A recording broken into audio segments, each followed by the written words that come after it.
हरे कृष्णा। उदयकालीन सूर्य के समान तेजस्वी, अजय, महाबली और क्षत्रिय विनाशक परशुराम अकेले ही युद्ध के लिए खड़े थे। अतः मैं भी अकेला ही उनका सामना करने के लिए गया। जब वे 3 बार मेरे ऊपर बाणों का प्रहार कर चुके, तब मैं घोड़ों को रोककर और धनुष रखकर रथ से उतर गया और उन ब्राह्मण शिरोमणि मुनिवर परशुराम जी का समादर करने के लिए पैदल ही उनके पास गया।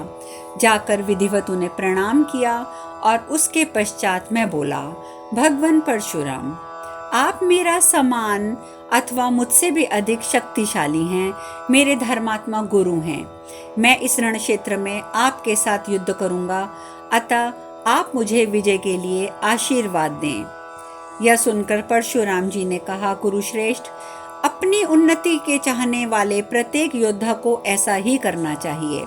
महाबाहो, अपने से विशिष्ट गुरुजनों के साथ युद्ध करने वाले राजाओं का यही धर्म है। प्रजानाथ, यदि तुम इस प्रकार मेरे समीप नहीं आते तो मैं तुम्हें शाप दे देता। कुरुनंदन, तुम धैर्य धारण करके इस रण क्षेत्र में प्रयत्न पूर्वक युद्ध करो। मैं तो तुम्हें विजय सूचक आशीर्वाद नहीं दे सकता, क्योंकि इस समय मैं तुम्हें पराजित करने के लिए खड़ा हूँ। जाओ, धर्म पूर्वक युद्ध करो। तुम्हारे इस शिष्टाचार से मैं बहुत प्रसन्न हूँ। तब मैं उन्हें नमस्कार करके शीघ्र ही रथ पर जा बैठा और युद्ध भूमि में मैंने पुनः अपने सुवर्ण जड़ित शंख को बजाया। राजन, भरत नंदन, तदंतर एक दूसरे को जीतने की इच्छा से मेरा तथा परशुराम जी का युद्ध बहुत दिनों तक चलता रहा।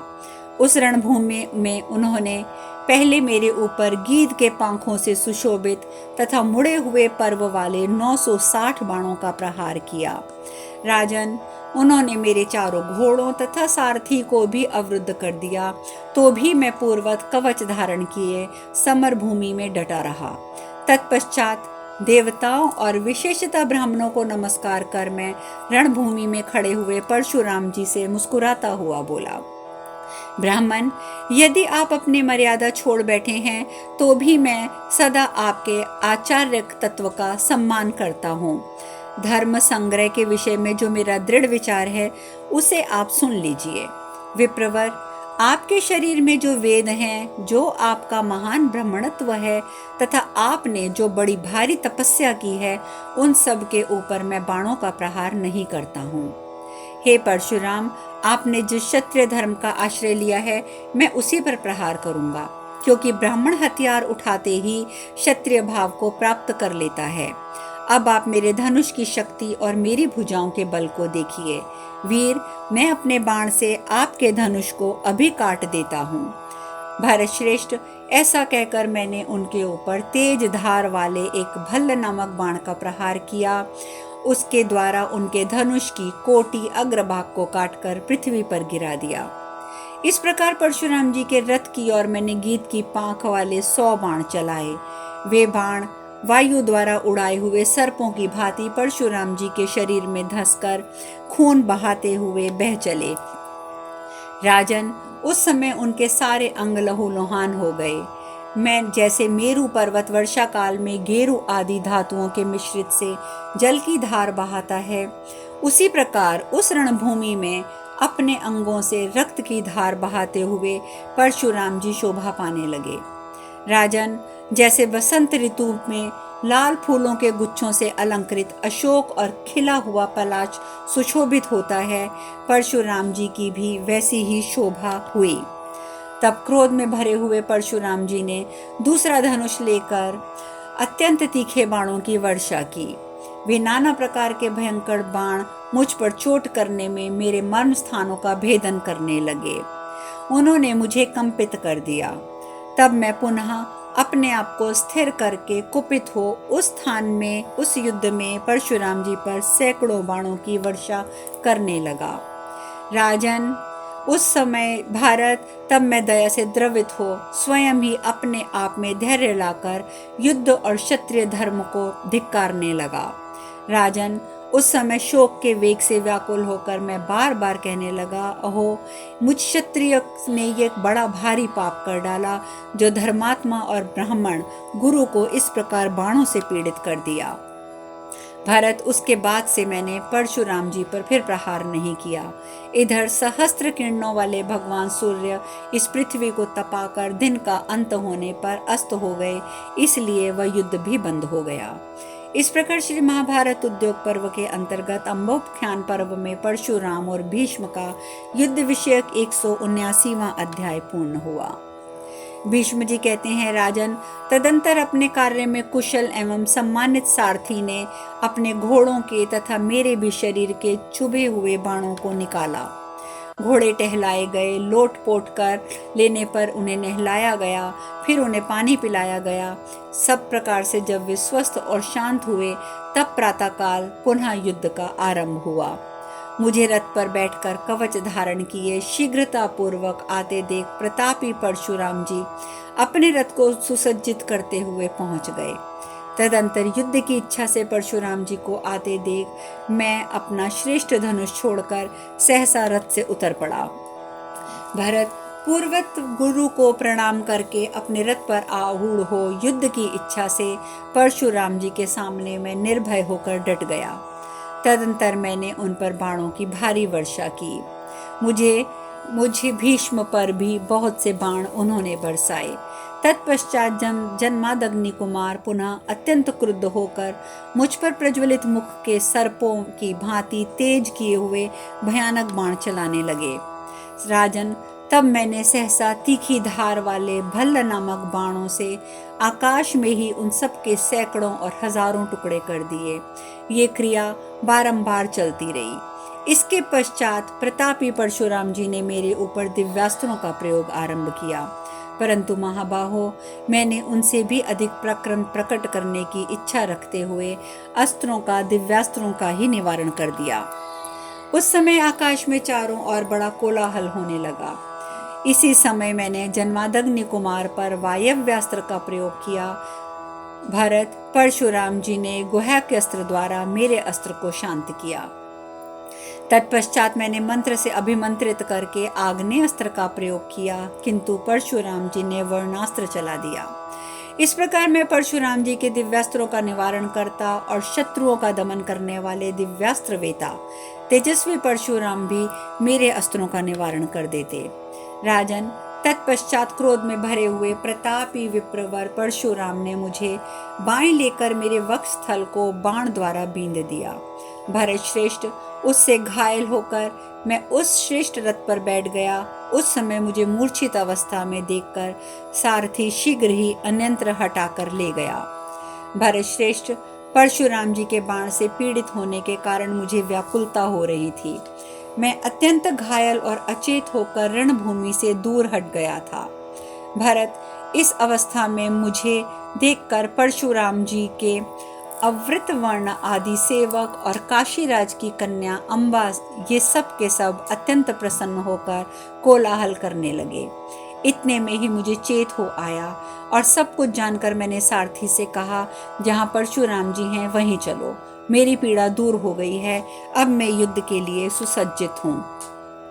कुरुनंदन, तब सारथी ने अत्यंत शोभाशाली अश्वों द्वारा, जो वायु के समान वेग से चलने के कारण नृत्य करते से जान पड़ते थे, मुझे युद्ध भूमि में पहुंचाया। कौरव, तब मैंने क्रोध में भरे हुए परशुराम जी के पास पहुंचकर उन्हें जीतने की इच्छा से स्वयं भी कुपित होकर उनके ऊपर बाणों की वर्षा प्रारंभ कर दी, किंतु परशुराम जी ने सीधे लक्ष्य की ओर ले जाने वाले उन बाणों के आते ही एक एक को 3-3 बाणों से तुरंत काट दिया।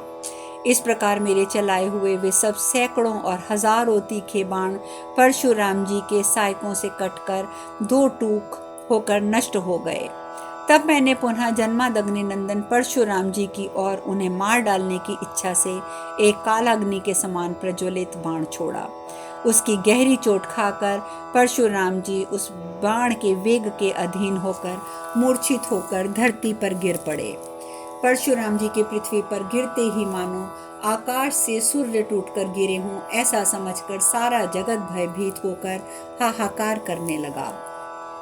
गुरुनंदन उस समय वे तपोवन और काशीराज की कन्या सब के सब अत्यंत उद्भिन्न हो सहसा उनके पास दौड़ आए और उन्हें हृदय से लगाकर हाथ फेरकर तथा शीतल जल छिड़ककर विजय सूचक आशीर्वाद देते हुए सांत्वना देने लगे। तदंतर कुछ स्वस्थ होने पर परशुराम जी उठे और धनुष पर बाण चढ़ाकर विहल स्वर में बोले, भीष्म खड़े रहो, अब तुम मारे गए। उस महान युद्ध में उनके धनुष से छूटा हुआ वह बाण तुरंत मेरी बाईं पसली पर पड़ा, जिससे मैं वृक्ष की भांति झूमने लगा। फिर परशुराम जी उस समर महासमर में शीघ्र छोड़े हुए अस्त्र द्वारा मेरे घोड़ों को मारकर निर्भय होकर मेरे पर बाणों की वर्षा करने लगे। तत्पश्चात मैंने भी शीघ्रतापूर्वक ऐसे अस्त्रों का प्रयोग आरंभ किया जो युद्ध भूमि में विपक्षी की गति को रोक देने वाले थे। मेरे तथा परशुराम जी के बाण आकाश में सब ओर फैलकर मध्य भाग में ठहर गए। उस समय बाणों के समूह से आच्छादित होने के कारण सूर्य नहीं तपता था और वायु की गति इस प्रकार कुंठित हो गई थी मानो मेघों से अवरुद्ध हो गई हो। उस समय वायु के कंपन और सूर्य की किरणों से समस्त बाण परस्पर टकराने लगे। उनकी रगड़ से वहां आग प्रकट होने लगी। राजन, वे सभी बाण अपने ही संघर्ष से उत्पन्न हुए अग्नि से जलकर भस्म हो गए और भूमि पर गिर पड़े। कौरव नरेश, उस समय परशुराम जी ने अत्यंत क्रुद्ध होकर मेरे ऊपर 10,000 लाख 10 लाख अबोर्ध खर्ब निर्खर्ब बाणों का प्रहार किया। नरेश्वर, तब मैं रणभूमि में विषधर सर्प के समान भयंकर सायकों द्वारा उन बाणों की वृक्षों की भांति भूमि पर कटकर जैसे गिराए जाते हैं गिर पड़ा। भरतभूषण, पर ये युद्ध इस प्रकार चलता रहा। संध्या काल बीतने पर मेरे गुरु रणभूमि से हट गए। इस प्रकार उद्योग पर्व के अंतर्गत अब अम्बा उपाख्यान पर्व में युद्ध विषयक 180वां अध्याय पूर्ण हुआ। भीष्म पितामह आगे कहते हैं, भरत श्रेष्ठ, दूसरे दिन परशुराम जी के साथ भेंट होने पर पुनः भयंकर युद्ध हुआ। फिर वही धर्मास्त्र विदिव्यास्त्र और प्रतिदिन अनेकों अनेक अलौकिक अस्त्रों का प्रयोग होता रहा। भरत नंदन, इस प्रकार बार बार मेरे अस्त्रों द्वारा अपने अस्त्रों के विनिष्ट होने पर परशुराम जी ने उस युद्ध में प्राणों का मोह छोड़कर और कुपित होकर युद्ध आरंभ किया। इस प्रकार अपने अस्त्रों का अवरोध होने पर जन्मादग्नि नंदन महात्मा परशुराम ने काल की छोड़ी हुई प्रज्वलित उल्का के समान एक भयंकर शक्ति छोड़ी, जिसका उग्र भाग उद्दीप्त हो रहा था। वह शक्ति अपने तेज से संपूर्ण लोक को व्याप्त किए हुए थी। तब मैंने प्रलय काल के सूर्य की भांति प्रज्वलित होने वाली उस दीप्यमान शक्ति को अपनी ओर आती देख अनेक बाणों द्वारा उसके 3 टुकड़े करके उसे भूमि पर गिरा दिया। फिर तो पवित्र सुगंध से युक्त मंद मंद वायु चलने लगी। उस शक्ति के कट जाने पर परशुराम जी क्रोध से जल उठे और उन्होंने दूसरी भयंकर 12 शक्तियां और छोड़ी। भरत, वे इतनी तेजस्विनी और शीघ्रगामिनी थी कि उनके स्वरूप का वर्णन करना असंभव है। प्रलय काल के 12 सूर्यों के समान भयंकर तेज से प्रज्वलित अनेक रूप वाली तथा अग्नि के प्रचंड ज्वालाओं के समान धधकती हुई उन शक्तियों को सब ओर से आती देखकर मैं विहल हो गया। राजन, तत्पश्चात मैंने फैले हुए बाणमय जाल को देखकर मैंने अपने बाण समूहों से छिन्न भिन्न तो उसे कर डाला और रणभूमि के 12 सायकों का प्रयोग किया, जिससे उस भयंकर शक्तियों को मैंने व्यर्थ कर दिया। नरेंद्र, शक्तियों को भी मैंने ढाल से रोककर तलवार से रणभूमि में भी काट गिराया। तत्पश्चात परशुराम जी के दिव्य घोड़ों और सारथी पर भी मैंने दिव्य बाणों की वर्षा आरंभ की। केंचुली से छूटकर निकले हुए सर्प के समान आकृति वाली उन सुवर्ण जटित विचित्र शक्तियों को कटी देखकर है राज का विनाश करने वाले महात्मा परशुराम जी ने कुपित होकर पुनः अपना दिव्यास्त्र प्रकट किया। फिर तो टिड्डियों की पंक्तियों के प्रहार के समूह की तरह बाणों का समूह प्रकट होने लगा। मेरा रथ चारों ओर से घिर गया। युग और इष्टादंड को भी उन्होंने इसी प्रकार से बाण विद्ध कर रखा था और रथ का धुरा भी टूक टूक कर गया। जब उनकी बाण वर्षा समाप्त हुई तब मैंने भी बादलों में गुरुदेव पर बाण समूहों की बदले में गुरुदेव पर बाण समूहों की बौछार आरंभ की। जिस प्रकार परशुराम जी ने मेरे सहायक समूहों से संतप्त थे, मैं भी उसी प्रकार बाणों से घायल हो रहा था। तदंतर सायंकाल में जब सूर्यदेव अस्ताचल में चले गए तो पुनः हमारा युद्ध बंद हुआ। इस प्रकार अम्भोपाख्यान में 181वां अध्याय पूर्ण हुआ। भीष्म जी कहते हैं, राजेंद्र, तदंतर प्रातःकाल जब सूर्यदेव उदित हुए उस समय मेरे साथ परशुराम जी का पुनः युद्ध आरंभ हुआ। वही युद्ध, वही बाणों की वर्षा। हम दोनों एक दूसरे पर जैसे बाणों के समूहों को छोड़ते थे और मोह होते जाते थे। मेरे बाणों से तो उनका सारथी, उनके बाणों से मेरे सारथी भी अचेत होकर पृथ्वी पर गिरने लगे। राजेंद्र, परशुराम जी के बाणों से अत्यंत पीड़ित होने से 2 घड़ी तक तो मेरा सारथी ने धरती पर पड़ा रहा। अंततः उसने प्राण ही त्याग दिए। उस समय मेरे मन को भय भी लगा। उस सारथी के मारे जाने पर मैं असावधान मन से परशुराम जी के बाणों को काट रहा था। इतने में ही परशुराम जी ने मुझ पर मृत्यु के समान भयंकर बाण छोड़ दिया। उस समय मैं सारथी की मृत्यु के कारण व्याकुल था, तो भी भृगुनंदन के परशुराम ने अपने सुदृढ़ धनुष को जोर जोर से खींचकर मुझ पर गहरा आघात किया। राजेंद्र, वह रक्त पीने वाला बाण मेरी दोनों भुजाओं के बीच वक्षस्थल पर चोट करता हुआ मुझे साथ लिए लिए पृथ्वी पर जा गिरा। भरत श्रेष्ठ, उस समय मुझे मारा गया जानकर परशुराम जी मेघ के समान गंभीर स्वर में गर्जना करने लगे। उनके शरीर में बार बार हर्ष जनित रोमांच होने लगा। राजन, इस प्रकार मेरे धाराशायी होने पर परशुराम जी को बड़ी प्रसन्नता हुई। वहां मेरे पार्श्व भाग में जो कुरुवंशी क्षत्रिय गण खड़े थे और जो लोग वहां युद्ध की इच्छा देखने की इच्छा से आए थे, उन सबको मेरे गिर जाने पर बहुत दुख हुआ।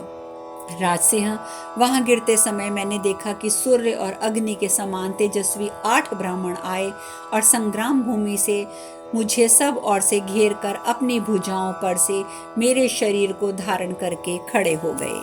शेष कथा कल। हरे कृष्णा।